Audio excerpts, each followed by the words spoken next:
em busca de esclarecimento e conhecimento. E a nossa casa fica feliz. A todo sábado estamos aqui para conhecer, divulgar e trazer os conhecimentos do Evangelho de Jesus. Porque é através do Evangelho de Jesus que nós a cada dia nos melhoramos. E hoje nós vamos ter a palestra da nossa irmã Cleo, onde ela vai falar sobre Aconteceu na Casa Espírita. É bem interessante esse tema e com certeza vai nos auxiliar e que toda a espiritualidade presente possa iluminar nossa irmã nessa tarde. E assim eu vou pedir a Cleo para fazer a prece inicial. Que possamos nesse momento pegar nossas mentes, sintonizando nossos corações com a espiritualidade maior que nos dirige nesta tarde, agradecendo essa oportunidade e rogando pelo amparo que necessitamos para colocar em prática os ensinamentos do Mestre. Que a sua bondade infinita, ó Mestre, se faça presente, para que assim, através de palavras simples, possamos trazer esse tema esclarecedor, que ele possa nos dar o conforto que necessitamos, nos encorajando e nos fortalecendo para os desafios do dia a dia. Que a tua paz, que a tua harmonia esteja sempre conosco. Que assim seja.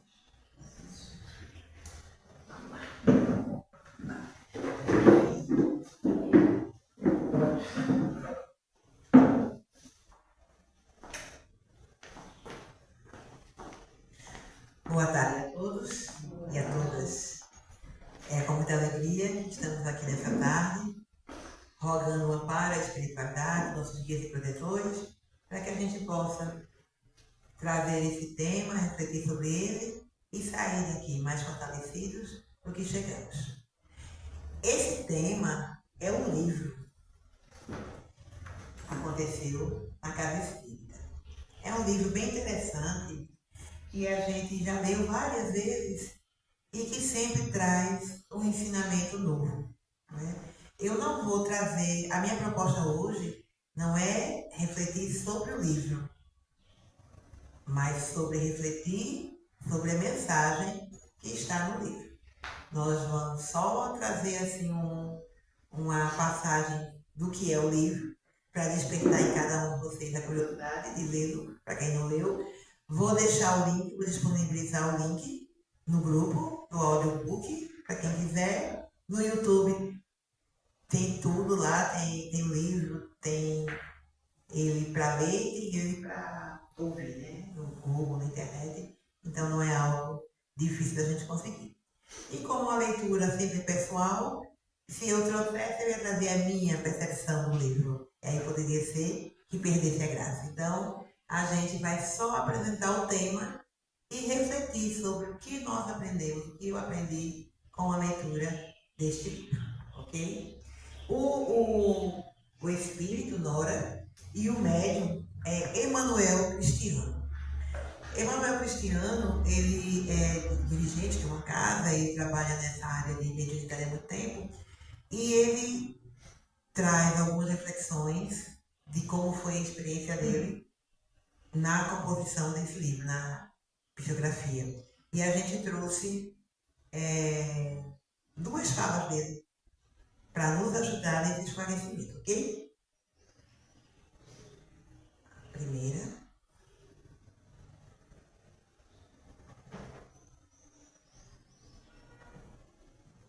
Todas as casas espíritas, portanto, tiveram, na sua grande maioria, um programa amigo espiritual antes da sua fundação no planeta. É um programa em que os espíritos amigos semeiam, às vezes, com anos de antecedência, do surgimento, plantio que eles elaboraram no mundo espiritual. Isso vai demonstrando como espíritos amigos e superiores confiaram em nós uma tarefa de grande responsabilidade. É certo que, na maioria das vezes, nós não estamos à altura do que eles planejaram.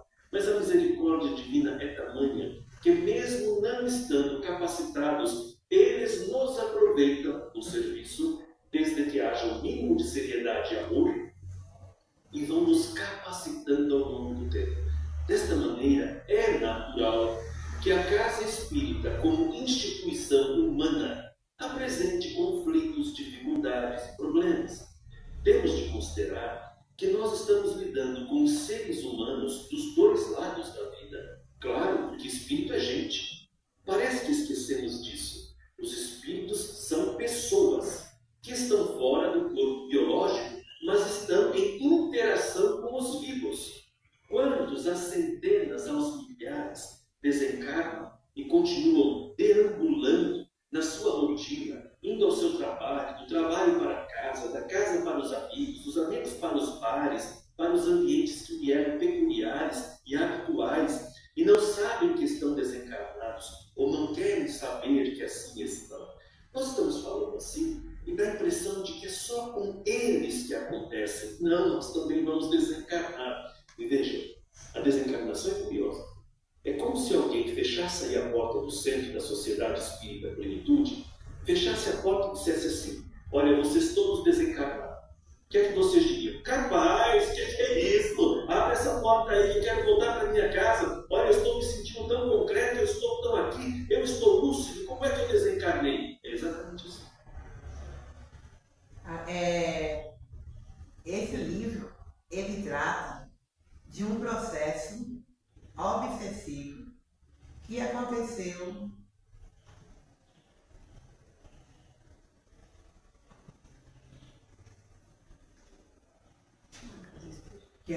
numa casa espírita. Né? Então, o Espírito Nora, né, através da fotografia de Emmanuel Cristiano, ela vai nos trazendo esse livro e ela vai falando sobre o dia a dia de uma casa espírita. Então, como é que funciona? A gente não vai dar spoiler, só vai fazer nosso mesmo. O livro conta a história assim. Era uma casa espírita que ela tinha um trabalho incessante em muitas áreas, tanto no plano físico, aqui, os encarnados, como no plano espiritual, os desencarnados. Em algum momento, alguém, ou mais de um, estava insatisfeito com esse trabalho e resolveu decretar guerra a essa casa espírita, lá no mundo espiritual. Como foi que eles fizeram isso? Quem comandava esse pessoal que se revoltou era um espírito chamado Júlio César. Ele já tinha feito várias incursões para desacreditar, para desarmonizar essa casa e nunca tinha conseguido nada. Dessa vez, ele se organizou de tal forma que ele observou durante muito tempo o movimento da casa. Então ele observava os frequentadores, ele observava os dirigentes, os trabalhadores, e eles tinham uma equipe, ele não era sozinho, mas era uma equipe extremamente organizada. Então eles anotavam, eles tinham dados estatísticos, quantos passes, quantas preces, quantos alimentos, quantos socorridos no campo dos encarnados, quantos socorridos no campo dos encarnados, quem estava onde. Então eles faziam um acompanhamento extremamente organizado a esta casa durante muito tempo. E aí, a partir disso, eles começaram a se organizar para desarmonizar essa casa. O dirigente encarnado, chamava-se Castro, e ele foi levado durante o sono à espiritualidade, através do escritor, e foi explicado para ele que a casa ia passar por uma prova muito grande, que alguns irmãos desencarnados não satisfeitos com o trabalho do bem iam, de alguma forma, se infiltrar para desestabilizar o trabalho executado na casa. Só que, quando o Castro acordasse, ele não ia lembrar. Ele ia ter uma leve impressão porque senão não seria justo para com os outros que ele soubesse o que ia acontecer. Então, em sono, ele dormindo, ele se desdobra, ele é levado à espiritualidade, ele se emancipa, é levado à espiritualidade, lá ele conversa com os protetores espirituais, com os trabalhadores espirituais da casa, e esses trabalhadores deixam ele a par do que vai acontecer.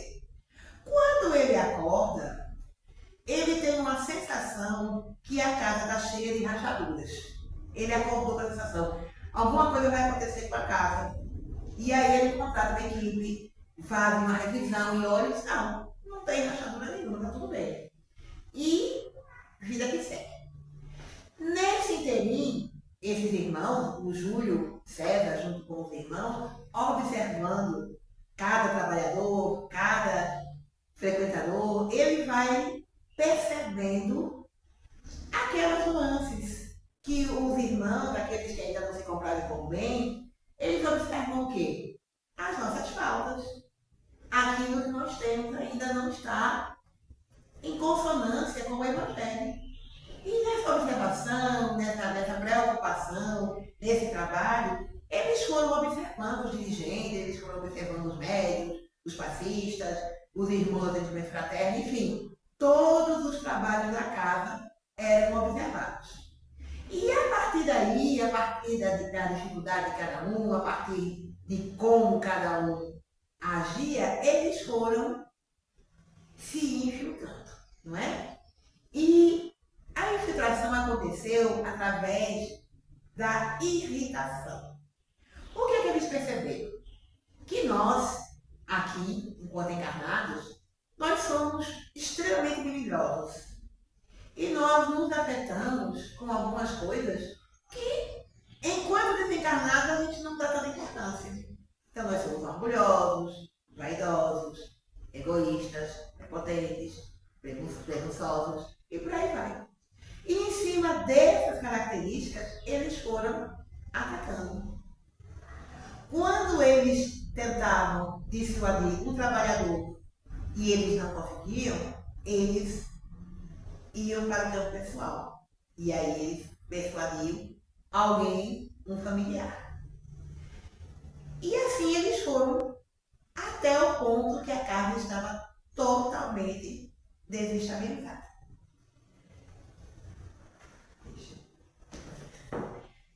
A ponto que o irmão Castro, lembrou um dia, né? Ele disse assim, depois de uma reunião, depois de muita confusão, de muita discórdia, de muita discussão, por exemplo, tinha uma irmã que ela era passista e ela tinha um sonho de ser médium de cura. E aí, numa atividade do passe, um desses obsessores chega ao irmão que está tomando passe, ao paciente, e sussurra, né? Que ele vai ser curado. E quem vai curar ele é a médium passista que está dando passe. E que seria muito bom para ela se ele verbalizasse isso na frente dos outros irmãos. Só que essa irmã, ela já tinha feito várias formações e ela não tinha a mediunidade necessária para trabalhar uma mesa mediúnica e tinha ficado frustrada com isso. Então o que aconteceu? Nesse dia, o paciente chega com um problema, né? Ele estava curvado assim, não conseguia ficar ereto. Toma o passe, é curado, consegue, se trata, né? Sai do passe e a mulher chega e diz, aquela irmã é maravilhosa, aquela irmã é curadora, aquela irmã assim, e meio que endeusa, né? Deixa aquela irmã no patamar que alimentou aquele sentimento que ela tinha, né? E aí ela começa a cobrar isso, que ela quer ser médium curadora porque ela deu o passe e alguém ficou curado. Enquanto o dirigente está dizendo para ela que, ainda não é o momento. Porque quando o dirigente diz para o trabalhador que não está no tempo, o dirigente tem toda uma parte espiritual. Ele sabe por quem está dizendo aquilo. E às vezes o trabalhador não se conforma. Foi o caso dessa irmã. Só para você dar um exemplo, não vou contar o resto, tá bom? Então, o que acontece? Quando todos os trabalhadores que têm um destaque, assim, que são mais ativos na casa, quando alguns dirigentes também estão, assim, desarmonizados, aí o Castro lembra. E aí, depois de uma reunião, ele conversando com um outro trabalhador, aí ele fala, né? Acredito que nossa casa esteja passando por um testemunho. Tenho notado quanto o centro foi abalado. Confesso que, vez por outra, sinto-me completamente envolvido, irritado por ideias que não me pertencem. E aí o outro responde para ele. Também penso assim, companheiro, mas acredito que a pior parte já passou. Quer dizer, quando ele já tinha passado muita coisa, é quando eles se dão conta que a casa está sendo obsediada. Muita coisa já aconteceu. E aí ele se lembra do sonho, né? Ele diz, estou me lembrando do sonho, que a casa parecia estar envolvida por grandes rachaduras.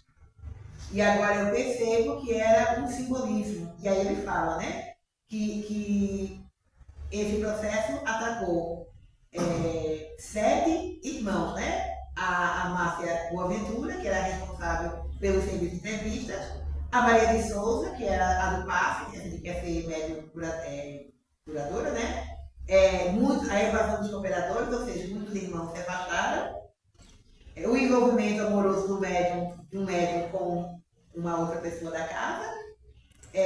As obras sociais passaram por uma dificuldade muito grande porque não teve mais aquele amparo da financeira, né? E as ondas de novidades, de modismos doutrinários, ou seja, cada pessoa que chegava na casa dizia que existia uma outra forma de fazer, e aí perdeu-se a essência do que era o propósito da casa. Os irmãos foram embora e a casa ficou totalmente desorganizada, não é? E o dirigente assume. E o meu mau humor. E aí ele diz, né? E o meu mau humor, nem me dei conta. Então, de alguma forma, cada um daqueles irmãos foi envolvido e não sabia por quê.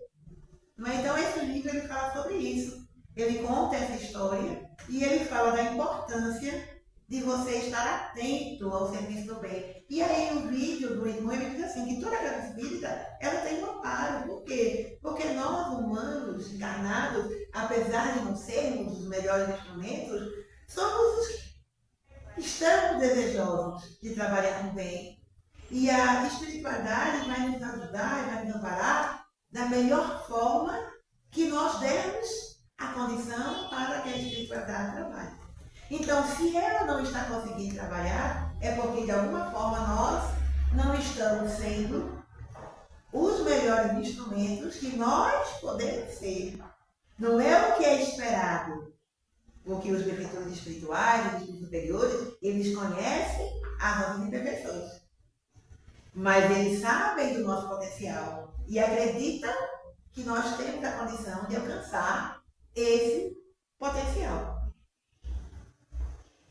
E o que aconteceu? As companhias espirituais das quais aqueles irmãos deram sintonia, permitiram ser acompanhados. Não sei se vocês lembram da última palestra, quando a gente falou do que é obsessão, e a gente começou falando da pergunta 459, não é? Até onde os espíritos nos influenciam? E os benfeitores respondem, de ordinário, são eles que os dirigem. Ou seja, nós sempre estamos acompanhados de irmãos espirituais. Não é? Então, esses irmãos espirituais vão estar sempre nos influenciando. E é de acordo com a nossa forma, com o nosso jeito de viver a nossa vida, que nós vamos dar sintonia a este ou aquele irmão. Como é que isso acontece? Criando imagens fluídicas, o pensamento se reflete no evangelho perispirítico, como um espelho. O pensamento, então o meu pensamento, ele vai ser refletido no meu perispírito. Não é? Toma nele corpo e aí, de certo modo, se fotografa. Então, o perispírito, o meu perispírito, que é aquela camada semimaterial que permite que o espírito haja sobre o corpo, ele vai ser impregnado pelos meus pensamentos. E ali ele vai sendo fotografado, ele vai imprimindo uma imagem.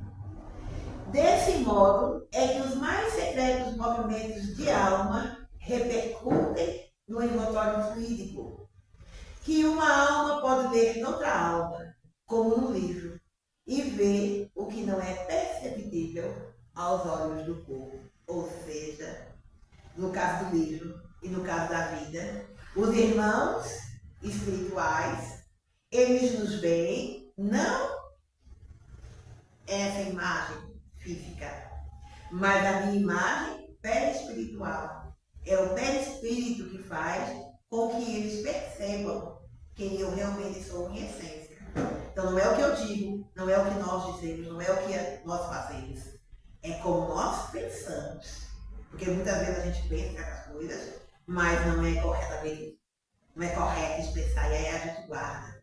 Mas a gente pensou, e nesse pensamento ele é impregnado. Ele já foi ali formado, mesmo que ele não tenha sido materializado, no campo espiritual, ele já foi percebido. E essa percepção é que permite que esses irmãos nos percebam. Por isso que aqui, né, nesse caso específico desse livro, alguns processos obsessivos aconteceram. Por quê? Porque os irmãos espirituais, como eles se organizaram, eles estudaram, eles acompanharam a casa durante muito tempo, eles conheciam as dificuldades, as imperfeições, as motivações daqueles irmãos que eles queriam alcançar. E aí eles alcançaram por essa forma. E eles conheciam como? Porque pelo pensamento, mesmo encarnado, aqueles irmãos manifestaram aquelas situações. E foi aquelas situações que permitiu que aqueles processos obsessivos se instaurassem. Tá certo?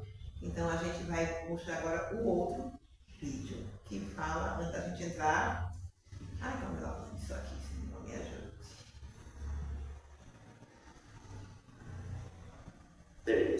Todas as casas espíritas, portanto, tiveram, na sua grande maioria, um programa.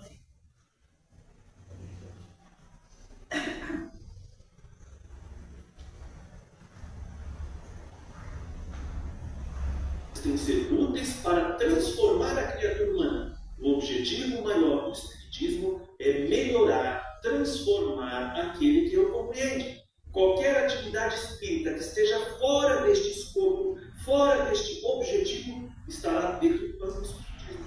A gente não vai ao centro para ouvir uma banda de música.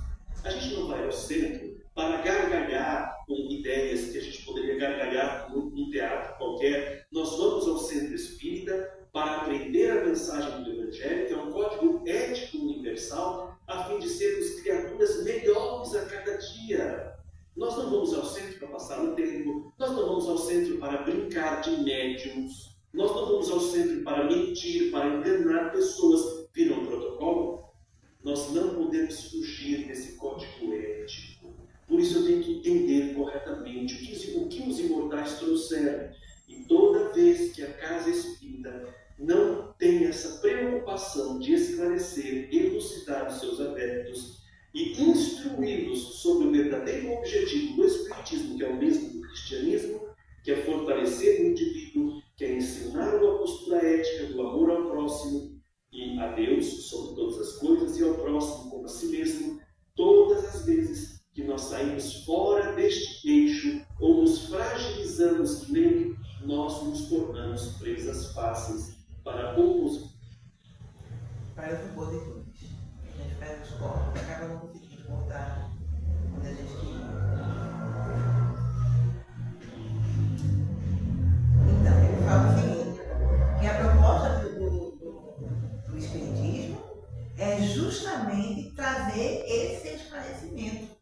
Que as casas espíritas sérias, elas primam pelo estudo e pelo esclarecimento. Por quê? Porque a falta do esclarecimento do Evangelho, a falta do esclarecimento dos propósitos da reencarnação é que faz com que a gente se permita entrar por esse campo maravilhoso.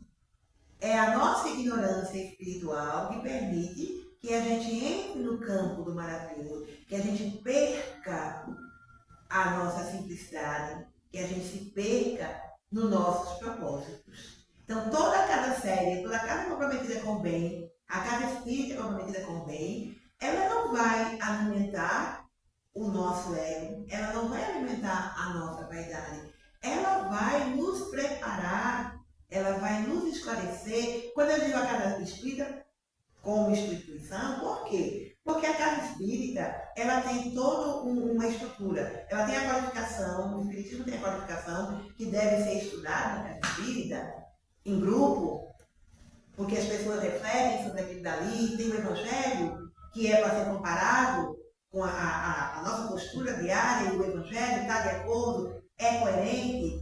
Não é? Então a casa espírita nesse sentido, porque só as paredes não fazem isso, mas nós que fazemos a doutrina espírita, nós que fazemos a casa espírita, nós todos, eu, cada um de vocês, cada um daqueles irmãos que está nesse caminho de buscar essa compreensão através do Espiritismo, que traz uma compreensão mais clara, mais objetiva acerca desses acontecimentos, a gente vai se esclarecendo, a gente vai se preparando, a gente vai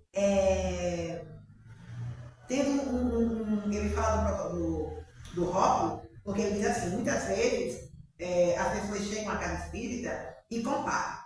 Porque lugar tal, lugar tal, lugar tal, e querem fazer diferente. Só que a casa espírita, no livro dos médiuns, tem lá um capítulo que ele nos ensina como organizar uma casa espírita. Então existe todo um protocolo, existe um método, existe um processo para que ela funcione da melhor forma. Quando sai disso daí, é quando acontece algo. Saindo da casa espírita, que a gente quer ampliar e trazer para a nossa vida pessoal, porque essa é a proposta do Espiritismo, que a gente aprenda com a casa espírita, que é um laboratório totalmente amparada pela espiritualidade, e aí é mais fácil fazer as melhores escolhas e levar para a nossa vida pessoal, onde nós estamos também amparados, lógico, mas onde nós seremos mais provados no nosso dia a dia. Não é? Então, nós também temos que ter no nosso dia a dia um protocolo de ação. Não é? Não devemos nos envergonhar de ser rotulados aos espíritas, porque muitos de nós acabam saindo dessa rota porque acham que vem junto com esse rótulo os espíritas um peso, uma responsabilidade, um chamamento que acha que ainda não está pronto. Mas o Evangelho, como o irmão mesmo falou, ele vai nos preparando. Ninguém está pronto. Prova de expiações. Não tem ninguém pronto no plano de prova de expiações. Se nós já estivéssemos prontos, nós não estaríamos mais aqui. Nós estamos nos aprimorando diariamente. E as companhias espirituais que nós trazemos para o nosso convívio, ela vai ser compatível com a nossa condição espiritual. Então, se a gente quer saber como é que a gente está, cada um de nós, isso é uma reflexão individual, privada, que ninguém tem acesso, só nós e a nossa consciência, a gente vai olhando como é que a gente vai interagindo conosco mesmo e com o outro. A nossa capacidade de ser mais coerente, de ser mais empático, de ser mais amoroso, de ser mais caridoso, ou de ser menos. A gente vai medindo como é que nós estamos nas nossas companhias, como estão nossas escolhas a partir de nós mesmos. Jamais a partir do outro, é a partir de nós mesmos. Nós somos colocados numa situação de dificuldade, nós somos colocados numa situação desafiadora, e como nós nos comportamos diante de nós mesmos, lembra? Nosso pensamento é um espelho que vai refletir o nosso perispírito, portanto, vai permitir que o mundo invisível nos perceba como nós somos realmente. Então, o mundo invisível, os irmãos espirituais, os desencarnados, eles têm uma possibilidade maior do que nós encarnados, porque nós não percebemos o perispírito, a não ser que nós sejamos médiuns videntes, que não é meu caso. Essa reflexão ela está em Gênesis, no capítulo 14, no item 15, ok? Porque nós estamos falando de espiritismo, então trazemos as reflexões dentro da codificação. Esse livro, Acontecendo na Casa Espírita, ele é um desmembramento da questão 340 do livro dos médiuns, que falam sobre as influências espirituais. Então é um capítulo todinho que fala sobre a influência espiritual. A médium, o espírito Nora, querendo trazer um estudo mais aprofundado, traz essa passagem e faz a reflexão desse livro, ok? E aí a gente vai falar, saindo um pouquinho do livro, que é só a sinopse, é só para vocês sentirem a vontade de ler, vamos falar do que nos trouxe aqui, que é sobre como acontece esse processo, como aconteceu, como é que acontece essa conexão com esses irmãos no mundo espiritual.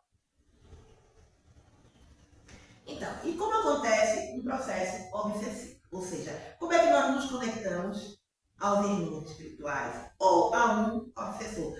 Eu estou falando de irmãos espirituais, aqueles que ainda não se compraram bem, porque nós nos conectamos também com os nossos guias e protetores espirituais, nos conectamos com o nosso anjo da guarda, mas eles não são obsessores. Tá certo? Nosso anjo da guarda jamais será nosso obsessor. Às vezes, a gente, nas nossas ignorâncias, nós não compreendemos os processos e aí nós estamos sob a influência de um protetor, um espírito familiar que é muito querido, mas que ainda não é um irmão evoluído, ainda não é aquele irmão que ainda entende o bem em essência. Então ele realmente acha que está nos acompanhando, está nos orientando e está nos ajudando a fazer o bem. Mas o Evangelho nos diz assim, que uma boa árvore só pode produzir bons frutos. Então, quando a gente quer saber, quando a gente vai falar sobre isso agora, né? Essa questão da influência pelo pensamento. Quando a gente tem um pensamento, a gente está pensando sobre alguma coisa, aquele pensamento entra, a gente está fazendo qualquer coisa, e no meio daquilo que a gente está fazendo, chega um pensamento na nossa cabeça. É um pensamento constante. É um pensamento prejudicial. Por que ele é prejudicial? Porque uma boa árvore só pode produzir bons frutos. Se a gente está tendo um pensamento que o resultado dele vai ser um prejuízo de alguém, um prejuízo para mim, ou um prejuízo para alguém, não é um bom pensamento. Qual é o crivo? O crivo é a razão e o consenso. Fundamental que no Evangelho de Jesus, amar o próximo como a si mesmo, só faça para o outro aquilo que você gostaria que vos fosse feito. Então, se eu estou pensando em fazer algo para alguém, ou estou pensando numa situação, em agir de alguma maneira, que eu serei o único beneficiário e todo o resto vai se prejudicar, é um pensamento prejudicial. Mas eu sinto uma energia boa quando esse espírito se aproxima, eu sei que é um espírito, e eu sei que é bom, mas o que ele está me dizendo, o resultado não é bom. Por exemplo, os irmãos lá dizem que a irritação, né? Eles tocam a gente pelas nossas vaidades.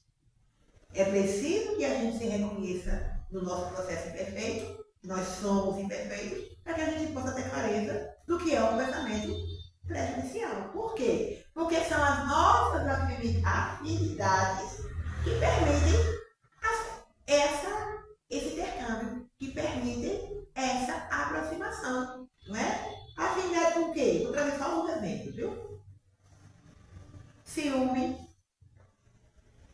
Eu sou uma pessoa ciumenta? Eu convivo com pessoas ciumentas? São questionamentos que a gente precisa fazer o tempo todo para que a gente possa estar protegido, para que a gente possa estar atento a como nós estamos interagindo. Inveja, maledicência, vaidade, orgulho e ambição. Então, são perguntas que a gente faz com a nossa consciência, que a gente faz a nós mesmos. Se eu sou uma pessoa ciumenta, invejosa, ambiciosa, orgulhosa, vaidosa, maledicente. Porque se eu tenho essa prática no meu dia a dia, quais serão os irmãos que vão estar me acompanhando, já que eu tenho, nesse meu processo reencarnado, companhias espirituais?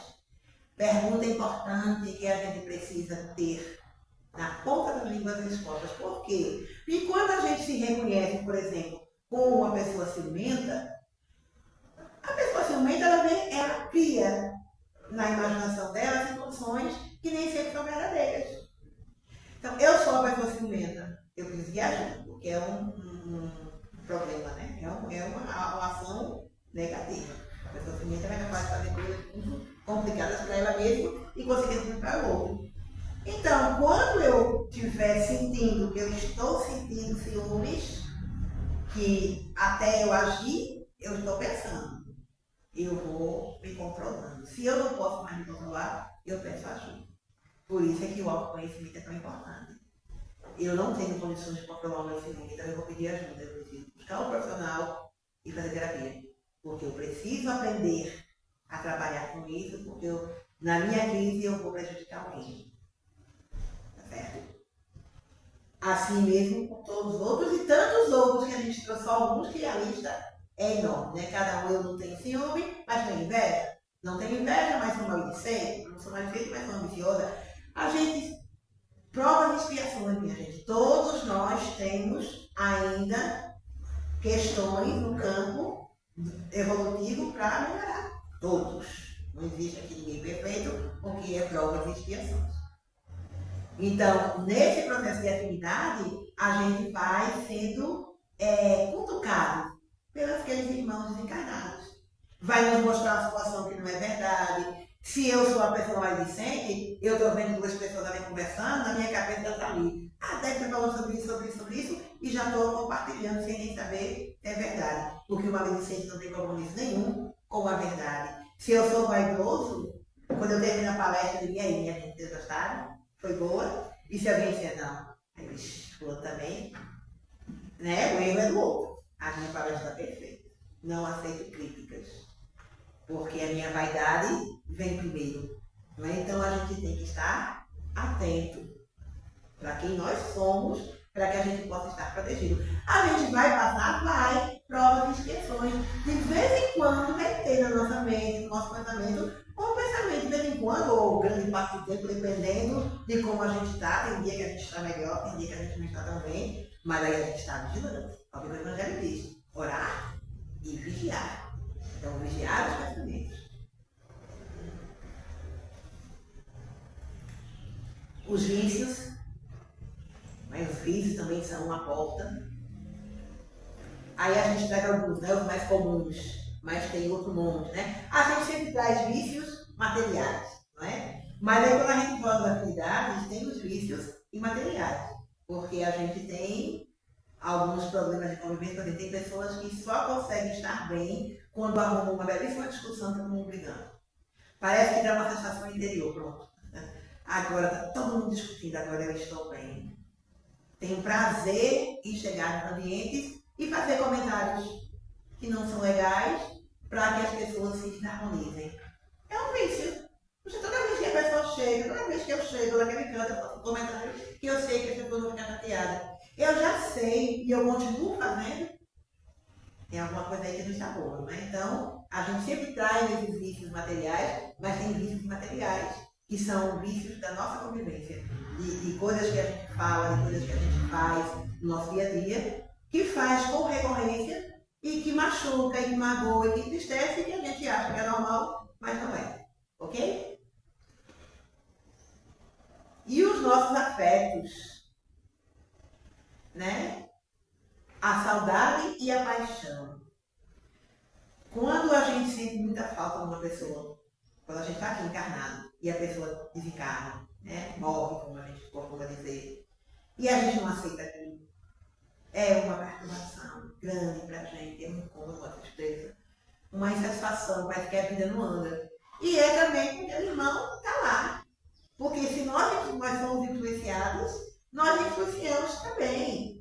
A vida com o mundo invisível, com o mundo espiritual, é um intercâmbio. Vai e vem. Então, se eu estou desconfortável aqui, o irmão, a irmã, meu marido, minha irmã, meu pai, minha mãe, aquele amigo querido que partiu, vai estar também. Então, muitas vezes a minha saudade, o meu desejo é que aquela pessoa não tivesse partido. E eu não vou mais nem falar de morte, viagem. Às vezes a pessoa tem uma promoção, um emprego melhor, uma oportunidade melhor de vida, e a gente tem aquela amizade de infância, mas a gente não vai. E aí a gente fica aqui, puxa vida, fulano não devia ter ido. Puxa, mas ele foi algo melhor, algo que vai trazer muita coisa boa para a vida daquela pessoa, crescimento, e enfim. Mas eu não queria que ela fosse, porque eu não vou aguentar a minha saudade. A minha saudade. A gente fala logo esse possessivo, né? Português tem essas coisas. O pronome possessivo é meu, está aqui comigo. E aí eu não quero soltar, eu não quero deixar ir. E aí eu vou ser o obsessor daquele irmão. Não morreu ninguém, todo mundo vivo. Mas aí eu digo, e aí? Quando é mesmo vai dar errado para você voltar?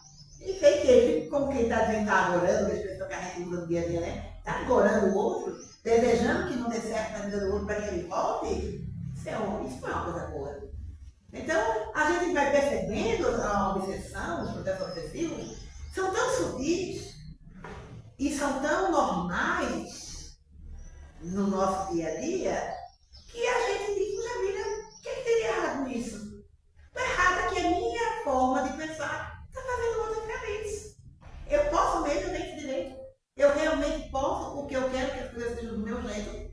transformar a vida do outro numa vida infeliz.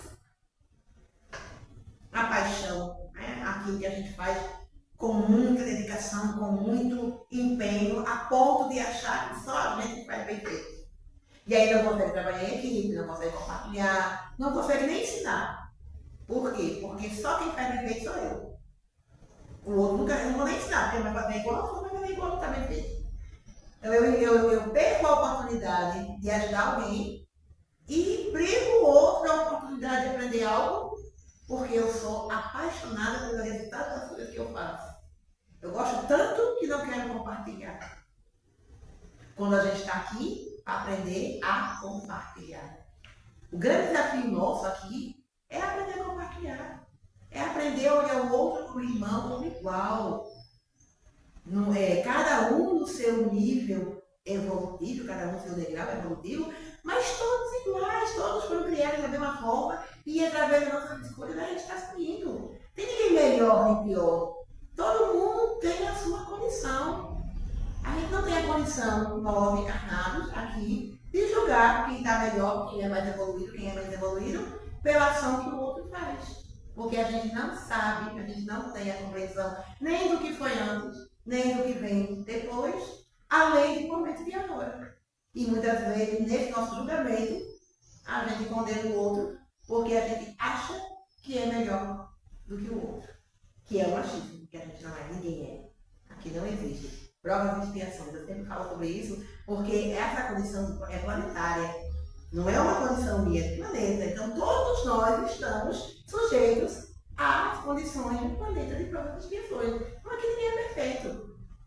E se alguém está achando que é perfeito, esse alguém está sendo envolvido nas suas companhias espirituais por irmãos que não estão querendo que ele cresça.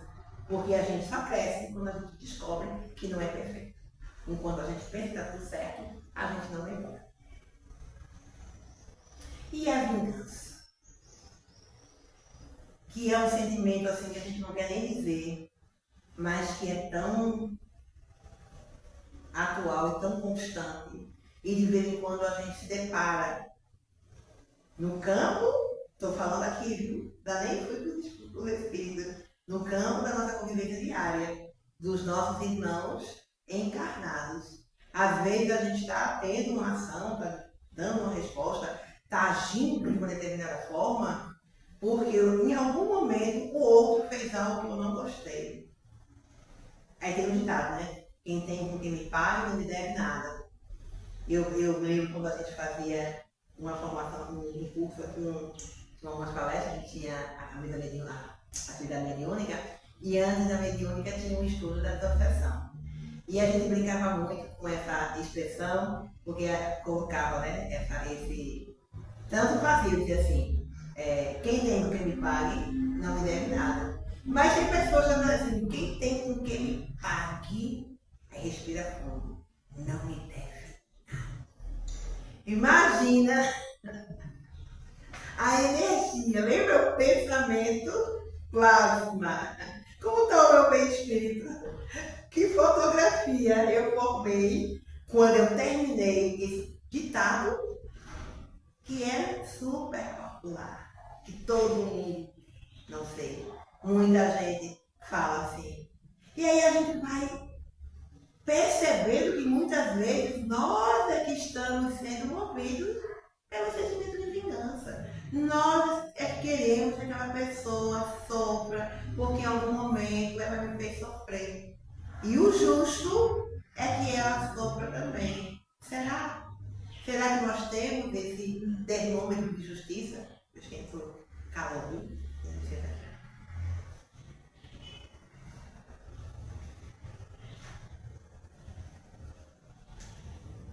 Para dizer quem é que precisa ser vingado? Será que nós temos mesmo? E no Evangelho tem, no Evangelho do Espiritismo, tem um capítulo muito interessante falando sobre vingança, e aí ele ainda fala assim, e a vós espíritas, que são reencarnacionistas, mais um motivo para não se vingar, porque nós estamos sob a lei de ação e reação. Então, se algo está te acontecendo hoje, e por algum motivo você não consegue perceber, eu não consigo perceber, nós não conseguimos perceber a causa, essa causa pode estar numa outra existência. Pode ser um inimigo que eu tenha feito numa outra existência que agora vem me dando uma oportunidade de reconciliação e eu ajo da mesma forma.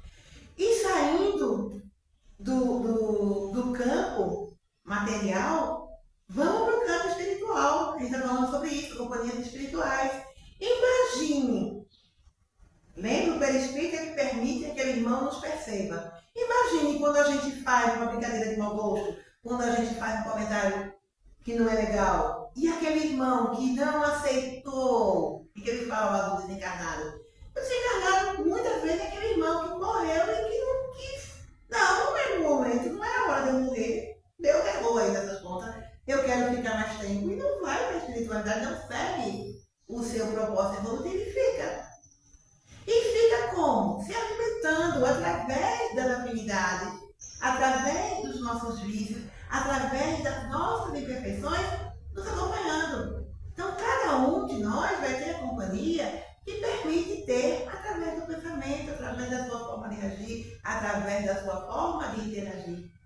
E aí, muitas vezes, a gente está dizendo, eu estou sendo obsediado, e na verdade, nós somos obsessores. Como no caso das nossas paixões, dos nossos afetos, que desencarnam e a gente não quer que ele vá, o espírito está lá tentando seguir, a gente, não, volta, fica aqui comigo. Eu sonhei, eu vi a cadeira da minha mãe balançando, eu tenho certeza que ela estava viva. Então, eu não permito que o espírito siga. Outras vezes, é o contrário, aquele irmão que está lá, no caso da vingança, que ele não quer nem reencarnar para não perder a gente de vista. E aí ele tiver outro corpo, mas olha o pensamento, olha a ação, continua pensando e agindo da mesma forma, não melhorou nada, e está aí falando sobre tanta coisa bonita, mas olha a prática dele, é a mesma. E aí nos acompanha e nos testa e nos mostra o quanto a gente está equivocado diante de tudo isso. E é a doutrina espírita que nos traz esses esclarecimentos. Não tem outro lugar. Por quê? Porque ela fala com a secularismo, ela fala, ela esmiuça. Eu vou pular esse slide, que é falando sobre os tipos de obsessão, que a gente está em cima da hora. Só vou ler mesmo, tá certo? Que eu acho que a maioria de nós já sabe. Os tipos de obsessão. Nós temos assim, digamos assim, de uma forma didática, obsessão de encarnado para encarnado, né? Quando há rivalidade, aquela que é aqui, inimigos encarnados. Aquelas pessoas que tem uma passagem no Evangelho que fala amai nossos inimigos. Eu já fui mais de uma vez a esses estudos, e aí quando o facilitador pergunta quem é que tem inimigo? Aí ninguém tem inimigo, então acabou a aula. Ninguém tem inimigo, não tem o que refletir. E aí traz a reflexão, o que é o inimigo? Na maioria das vezes é aquela pessoa que age de uma forma que a gente não concorda. Eu não gosto de fulano por quê? Eu não gosto da forma como fulano age. Eu não é nem a pessoa que eu não gosto. É do jeito que ela faz as coisas que eu não gosto. E porque eu não gosto, eu faço um comentário depreciativo, ou dela, ou do trabalho dela. Faço observações que não são legais. Isso é um processo obsessivo. De encarnado para encarnado, eu estou atrapalhando o outro. Não é? De encarnado para desencarnado. A gente cita como exemplo, a gente já falou, a questão da saudade. Né? Que o outro partilha e a gente quer que ele fique. Desencarnado para encarnado. São aqueles irmãos, aí sim, né? Aquele processo obsessivo em que a gente vai a uma casa espírita, passa pelo atendimento, conversa, e aí o irmão vai nos dizer por isso, por aquilo, vai nos dar algumas explicações e vai nos dizer que realmente a gente está ali com a companhia espiritual e aquele irmão precisa ser ajudado, porque ele ainda não compreendeu que ele está desencarnado e precisa ir para o mundo espiritual seguir o caminho dele, enquanto nós precisamos aqui seguir o nosso. Mas que isso só vai acontecer através da nossa transformação. É a transformação do encarnado que permite o tratamento da obsessão. Porque o desencarnado vai ser amparado pela espiritualidade. É trabalho da espiritualidade encaminhar, tratar, acolher o desencarnado. E é o nosso trabalho individual de cada um se melhorar. Porque se a gente não se melhora, aquele irmão que está nos obsediando foi atendido, mas aí vem outro. Então a gente trata o processo obsessivo, trata essas vítimas espirituais através da nossa transformação. E desencarnado para desencarnado, que é, quando vocês forem ler o livro, ou pesquisar um pouquinho mais sobre ele, algumas situações das quais acontecem nesse livro, que é aquela obsessão lá no mundo espiritual, aqueles inimigos desencarnados, que são de várias existências e que não querem nem reencarnar para não perder a oportunidade de se vingar um do outro, e que muitas vezes usa os irmãos encarnados como instrumento para atingir. Por exemplo, tem uma história de Divaldo Franco, um programa obsessivo que Divaldo teve. Não, desculpe, esse é desencarnado para encarnado, mas eu vou contar assim mesmo.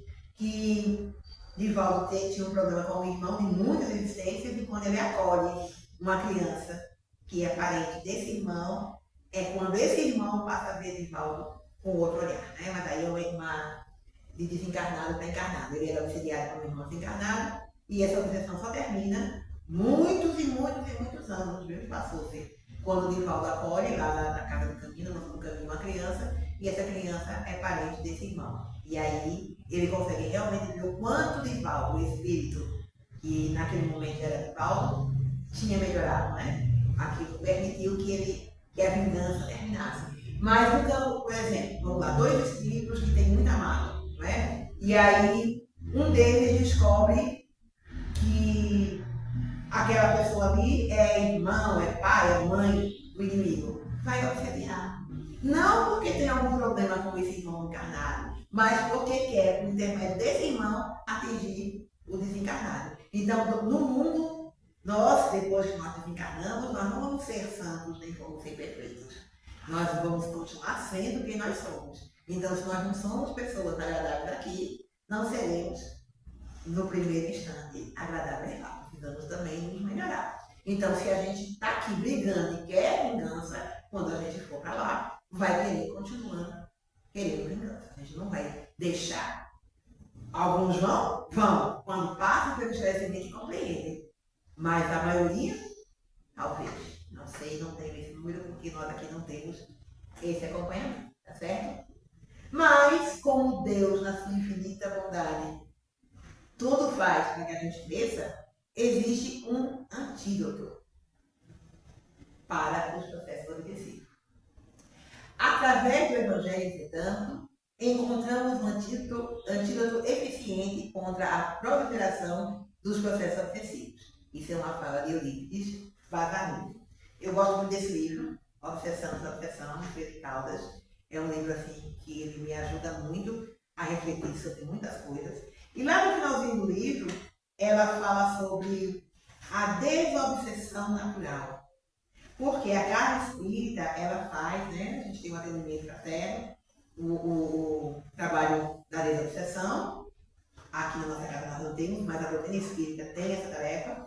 E aí ela faz, ajuda, né? Através dos médiuns, dos doutrinadores e da espiritualidade, nesse trabalho de desobsessão. Mas existe a desobsessão natural, que nós, colocando em prática em nossas vidas, a gente pratica no dia a dia, não é? E ela fala assim: encontrar Jesus, tal como Paulo de Tarso e Eurípides Barçanufo o encontraram. É uma fala de Pedro Caldas. Que a desobsessão natural é o encontro com Jesus. Encontrar Jesus significa libertação. Libertação do passado, dos erros que nos aprisionam, como pesadas grilhetas. Libertação de nós mesmos. Encontrar Jesus realmente significará mudança radical na intimidade do nosso ser. Será a reforma interior definitiva, o nascimento de um homem novo, que veio finalmente à luz daquele que é a luz do mundo. Essa é a desobsessão natural. Portanto, o Evangelho é o antídoto. E a vivência com Jesus é o tratamento. Se nós estivermos o tempo todo na sintonia de buscar, especialmente nos momentos mais difíceis da nossa vida, esse encontro. Quem conhece a história de Paulo de Tarso sabe que ele se encontrou com Jesus num momento bem tenso, né? Mesma coisa com o Eurípides Barçanufo. E cada um de nós passa, em algum momento da nossa vida, já passou, vai passar, por um momento que parece interminável. E esses momentos eles são as oportunidades oferecidas pelo Evangelho para que a gente tenha esse encontro. Então esse encontro vai nos envolver, vai nos aliviar, vai nos transcender, para que a gente não desconte no outro aquilo que a gente ainda não entende. A gente vai se colocar na mão da espiritualidade. Eles vão trabalhar conosco. E não é um trabalho fácil, porque nós não somos fáceis, né? Nós somos endurecidos, que pode durar uma encarnação toda, pode durar mais de uma encarnação, mas que é providencial e que é o que nós precisamos para suportar, para superar as adversidades. Esse encontro com Jesus, essa desobsessão natural daqueles sentimentos que ainda nos aprisionam e ainda nos prendem nas situações dolorosas que nós estamos vivendo. E a partir desse encontro, a gente está tomando esse antídoto. Alguns têm um encontro mais constante e são doses maiores, outros de nós que estão em passos mais lentos vão tomar em doses menores, mas todos nós estamos, podemos acessar essa condição. E a partir daí, as nossas companhias espirituais serão mais equilibradas, serão mais harmônicas, estarão realmente nos ajudando a superar os nossos processos.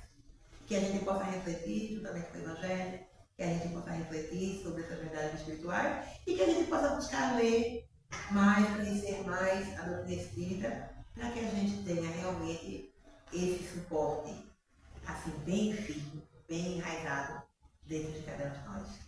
Agradeço a oportunidade. Fiquem na paz.